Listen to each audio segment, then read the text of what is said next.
Welcome. My name is Herb Simmens, and I'm here today at Baku for the COP29, and I'm delighted to be able to moderate a panel that's called Climate Engineering and the Napkin Diagram. And for those of you who have no idea what the napkin diagram is, you will know at the end of this session.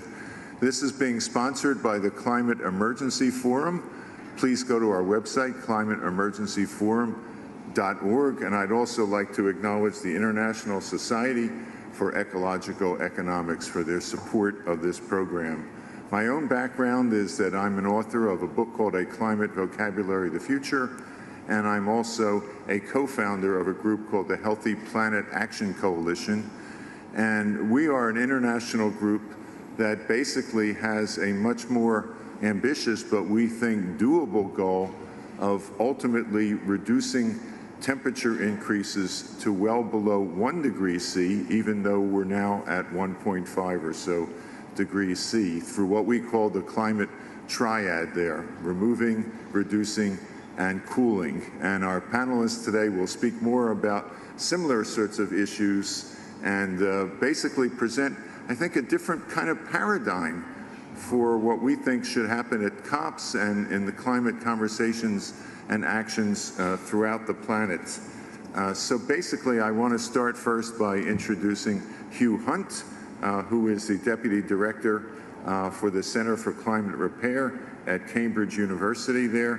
Hugh is also a reader in engineering, and he was the co-principal investigator of the SPICE project, which investigated the feasibility of stratospheric aerosol injection for solar radiation management. And he's been a leader in public engagement on this issue for many years. Our second panelist, and those of you who follow the Climate Emergency Forum know him well, Paul Beckwith, who's a Canadian who's taught at the University of Ottawa in the Laboratory for Paleoclimatology, as well as at Carleton University. He's probably the most prolific climate educator on the planet, with well over 1,200 videos on YouTube. So with that as an introduction, I'm going to turn it over to my friend Hugh. Thank you very much.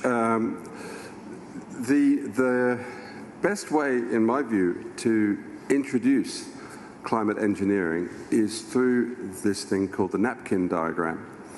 And John Shepard, who's sadly no longer with us, drew this diagram when he was sitting down with some colleagues at a meal. And as you do, you get a napkin and you scribble things down. And I've got my own version of this napkin diagram, which is the same as the one that you see on the screen in front of you. The idea is that time is on the horizontal axis and temperature is on the vertical axis. And time, it's quite a long time scale, perhaps a couple of hundred years, during which, with business as usual, that's BAU, you'd expect temperatures to rise because we're burning more and more fossil fuels and more greenhouse gases accumulate in the atmosphere. If, as we ought to do, and through the COP process, we reduce our emissions, then with any luck, the line curves down, and so that is step number one, emissions reduction. And that is, of course, what we must do, and it's what we're here in Baku for, to try and see to it that we get emissions reduction as quickly as possible. But, it's taking longer than we might expect, so that curve is turning around at a gentle pace. In addition, then, we need to do carbon dioxide removal. That's CDR. That's the step number 2 shown on the napkin. And that step number 2 involves perhaps encouraging the oceans to absorb more CO2, or planting more trees, or direct air capture technologies such as those. And these are taking some time to develop.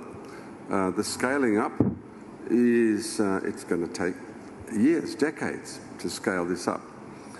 So that step number 2 is essential, but it leaves behind a bump, a hump, an overshoot. And you can see then that who knows where that will leave us, but we may end up being 2 or 3 degrees warmer than pre-industrial, which everything points towards that being just catastrophically too warm. So our belief is that this third tranche of activity, solar radiation management, is required to keep temperatures at manageable levels. And some people will call this peak shaving, but whatever you might call it, you can see on that diagram the shaded area is solar radiation management. And we may need to do this for some decades, who knows, but we're pretty certain to need it. Emissions reductions alone is not sufficient. All 3 of these activities are required. And you might be wondering, what does solar radiation management look like? Well, this slide is by way of introduction, and we can talk more about this on the way through, but reflecting sunlight, solar radiation management. And reflecting sunlight can be done by perhaps producing whiter clouds. That's marine cloud brightening. And that's the one that's kind of in the middle of the picture, the big white fluffy cloud reflecting sunlight. And at the top of the picture, on the left-hand side, there's sort of the spotty, the spots up in the stratosphere. That is reflecting sunlight of particles that are injected into the stratosphere to emulate volcanic eruptions. And that is stratospheric aerosol injection. I'm going to leave it there and pass on to my colleague Paul, who will perhaps have more things to say on this very subject. Yes, thank you, Herb, and thank you, Hugh. So why would we even consider things like carbon dioxide removal and solar radiation management? Well, the reason I think is pretty clear, that extreme weather events are accelerating around the world. We're actually accelerating fossil fuel subsidies, so of course greenhouse gases in the atmosphere are rising, and not only are they accelerating a rise, but there's an acceleration of the acceleration.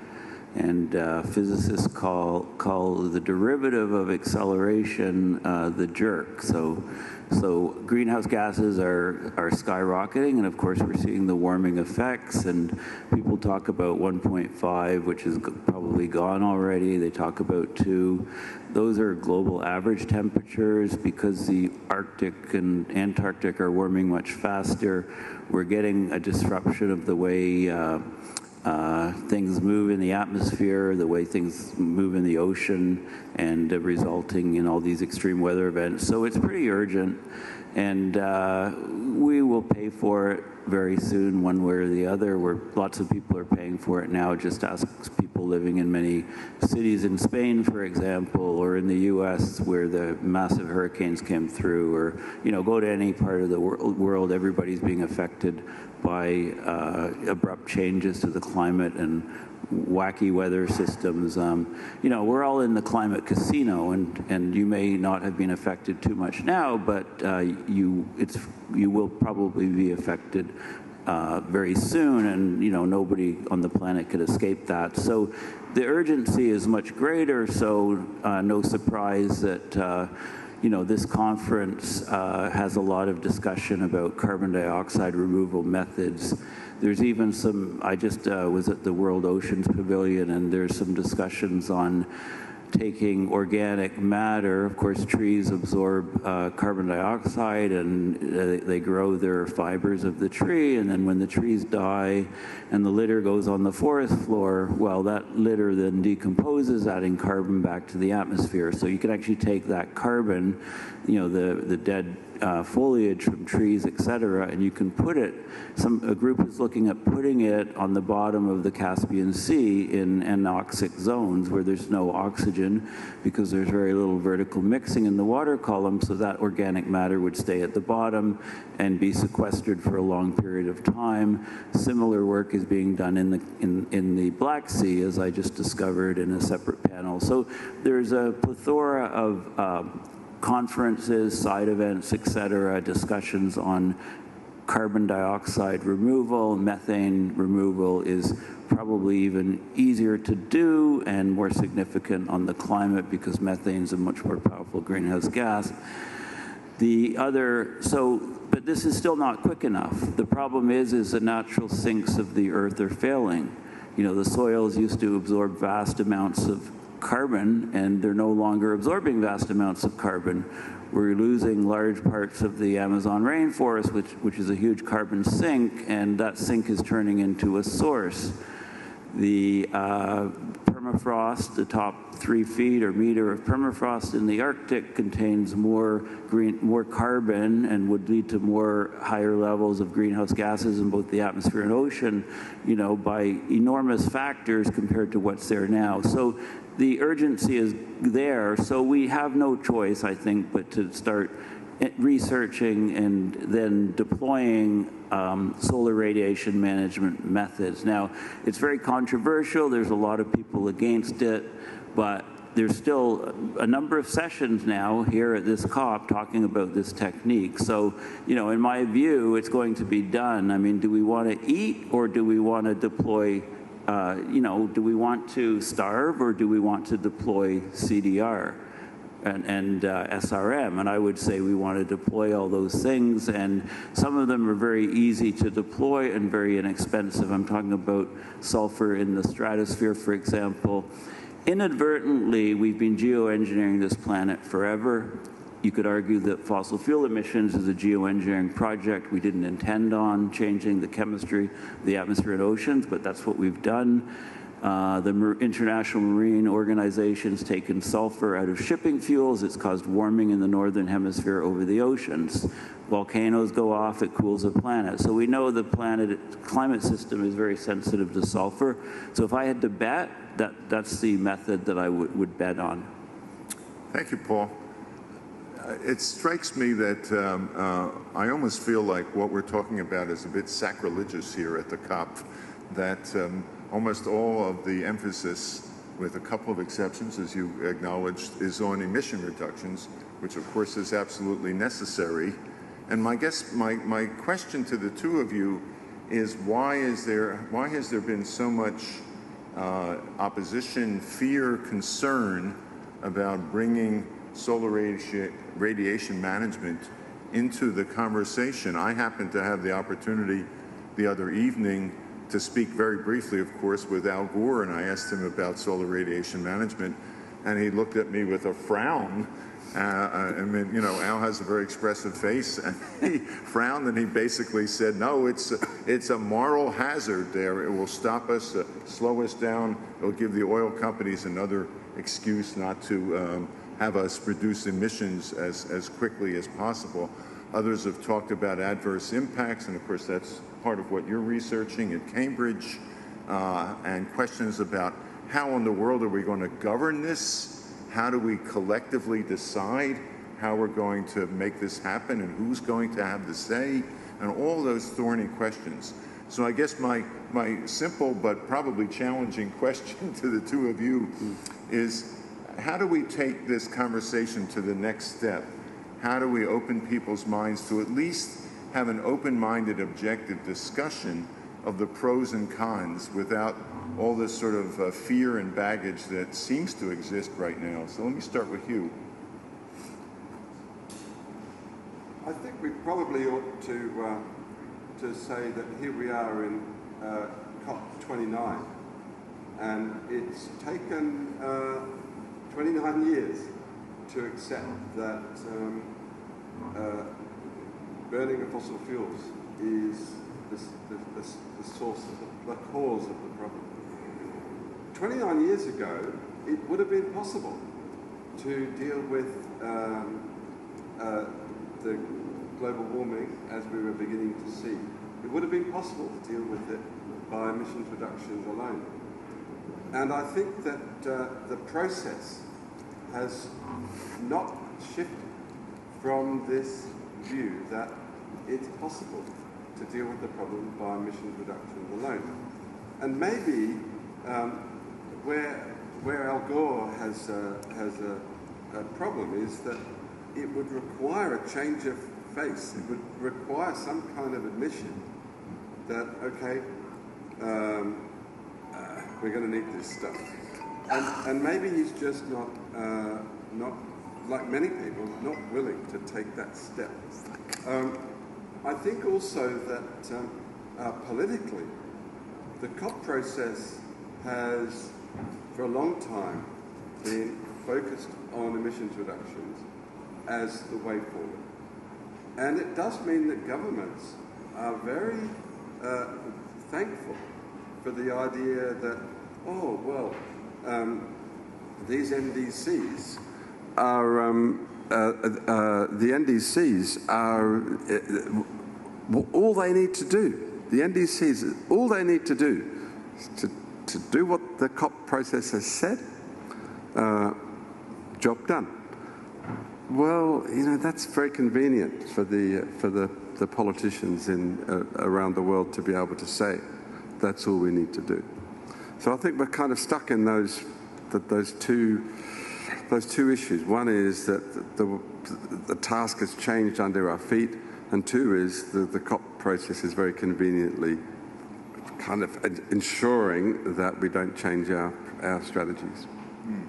Paul? Yes, we need to consider and be concerned about feedbacks in the climate system. So there's a lot of very strong feedbacks that are going on, and one of the most concerning that's come up in the news quite a bit is the failure of the slowdown, perhaps even shutdown of the ocean currents, the AMOC, the Atlantic Meridional Overturning Circulation. And the probability just a few years ago was given as, you know, this event may happen between 2025 and 2090, you know, with low probability. Stefan Ramsdorf has been studying this at the Potsdam for 20 or 30 years, and he would wager now that the probability of this thing shutting down is something like 50%. If it shuts down, lots of the northern hemisphere suddenly goes into a deep freeze. You can't really grow much food in Europe. You know, we would get global food shocks for sure. So do we really want to, you know, we basically run out of time for emissions reductions.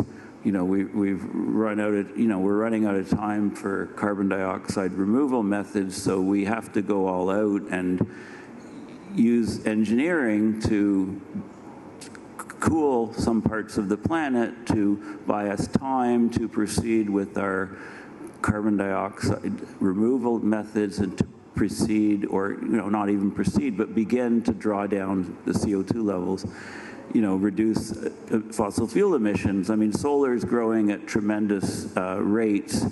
It's doubling every 3 years, solar electric capacity. It'll pass nuclear in about a year. It'll pass wind in a couple of years. By, you know, within a decade probably, it will surpass all other production of energy for electricity, solar, just solar alone. So we've got these tipping points in how we're reacting to the climate system, but we've got, you know, very, very severe tipping points that we're up against. And once something tips, then that's it. You're in a new state. You can't just lower emissions and go back to where you were before. So these sort of ideas of tipping points are very severe. So solar radiation management is a human tipping point that can try to restore our planet to some sort of stability of temperature, to buy us time to rapidly pull out carbon and reduce methane and and cut emissions, because emissions are rising at ever accelerating rates. We're heading in the wrong direction despite all of these COPs. Now, you could argue, I mean, the COPs have been important because who knows what temperature we would be at right now if there hadn't been any COPs, right? It would be much higher than now, and we'd be, in much worse situation. So. Okay.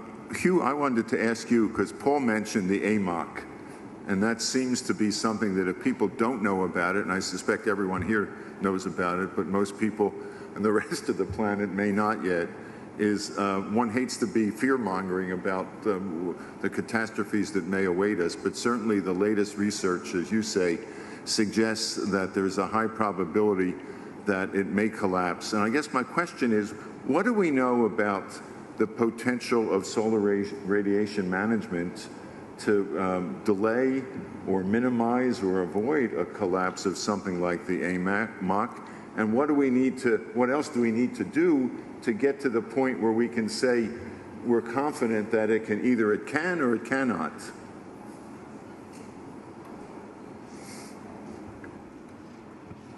The kinds of things that solar radiation management can do, well, it's the subject of research. And one of the issues that we face in the world of geoengineering is that it's deemed to be controversial, and so controversial that there have been plenty around the world that have said that research into geoengineering should be banned. Now, I quite understand why you might want to be very cautious about deploying geoengineering, but research is absolutely essential to begin to answer the questions, Herb, that you've just asked. We've done quite a lot of computer simulation, computer modeling, but we know what computer modeling is like. It gives us ideas, it gives us hints. We've got to be out there validating these models to be able to answer the questions of what will the impact of SRM potentially be, for good and for bad. Now, we've been constrained. We're not allowed to do outdoor experiments. What I think the direction that SRM will go once we decide that we need to do outdoor experiments and outdoor verification and validation is we will learn by doing. And we will find what kinds of things perhaps we'll be surprised. Oh gosh, this SRM is really being much more effective than we expected. Or it may turn out not to be, or it may turn out to be so unreliable and risky that we may decide, no, we can't do it. But that's why we need to do the research.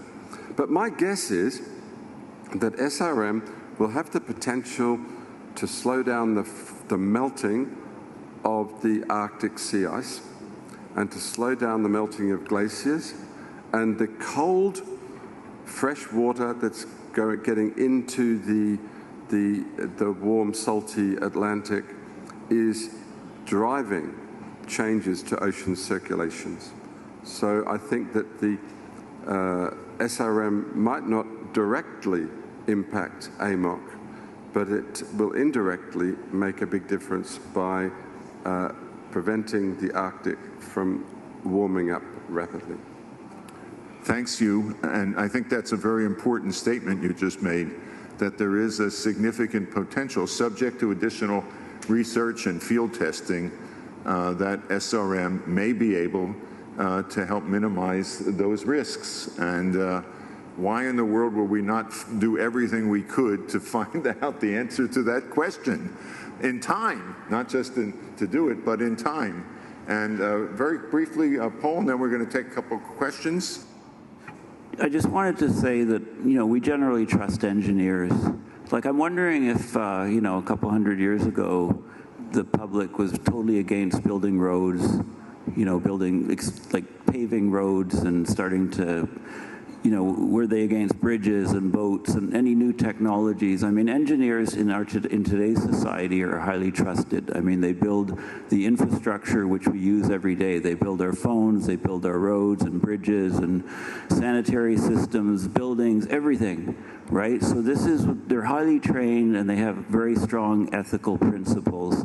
So here we're talking about some scientists doing research on these methods, some engineers setting up small-scale experiments and deploying them, and we see what happens. And if they don't work, we go to something else. But the point, they're trying to stop these engineers and scientists from doing something that could help society in enormous ways.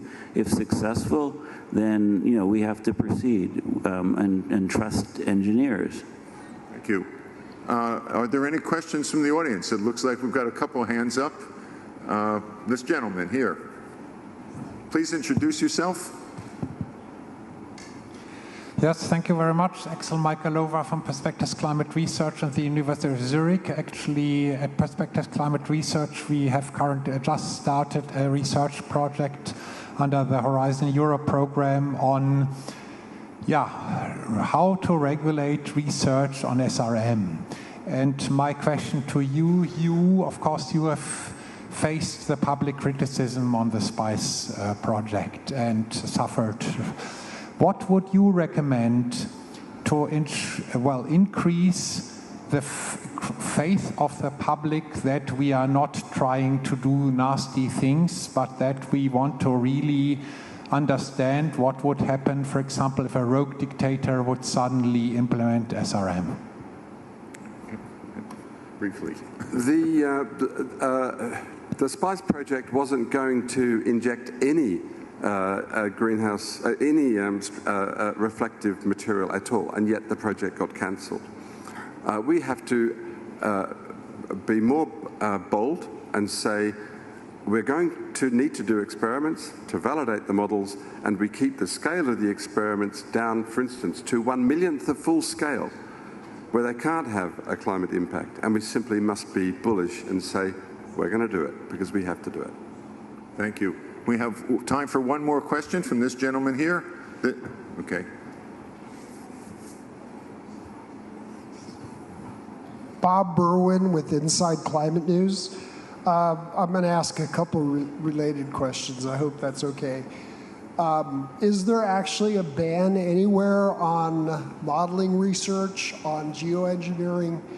And is there any modeling study, peer-reviewed, that shows that this could be done without disrupting the Asian monsoon? I mean, do you have any research that's a basis for saying that you could do this safely? And shouldn't that be done first before even talking about it?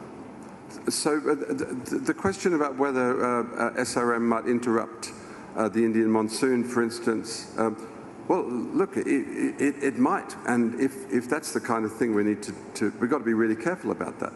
And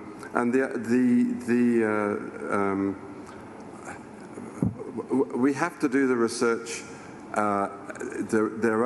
There's nothing stopping us in principle from doing research, but there's a great nervousness that environmental groups will come in and shut us down. Okay. Very quickly, we have 30 seconds for your second question, if you have one. There were two questions. Oh, there were two? You're all set. Let's go. Herb, you have to. Are there any peer-reviewed studies now existing that show that this can be done safely? We've got to running out of time. I want to thank everybody. This was a great panel. We hope you'll look at it and you'll recommend it to your friends. For more information on the Healthy Planet Action Coalition, healthyplanetaction.org. Please go to the website for the Cambridge Center for Climate Repair as well. And thanks to everybody today here at COP. And out of curiosity, if you Google napkin diagram, it's the first thing that comes up.